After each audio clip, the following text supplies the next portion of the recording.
post-enactment. So, yung post-enactment is parang post-mortem, no, pagdating sa mga projects. So, dun sa projects kasi, di ba, ini-evaluate yung project pagkatapos ma-implement hanggang sa matapos siya.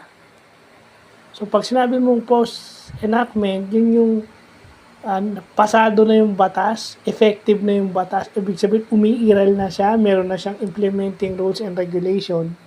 Pero doon papasok yung oversight powers ng ating legislative body. Pwede silang mag-conduct ng hearing,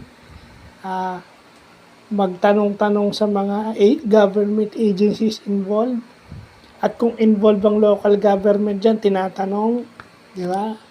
Pag sinabi mong local government, kung makakarating sa barangay level, pwedeng dumating sa barangay level yan kasi yun naman talaga pinaka-primary source of data mo, di ba? Kung na-implement yung batas. So, maganda't nalalaman natin yan. Kasi yung isang congressman, si Toby Chanko, doon ko nalaman yung term na yan. Kasi kadalasan ng mga nangyayari daw, sa pork barrel na dineclared na unconstitutional at yung nilalabanan din ni Senator Ping Lacson, nangyayari post-enactment. Kasi di ba may budget?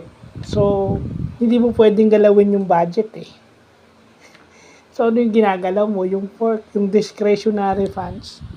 So, doon ko lang nalaman yung word na post-enactment na pwede kong i-compare sa post-mortem sa mga batas.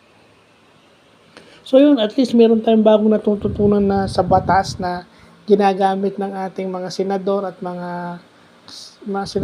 mga congressman at congresswoman sa Kamara de Representante at sa Senado. So, yun lang po.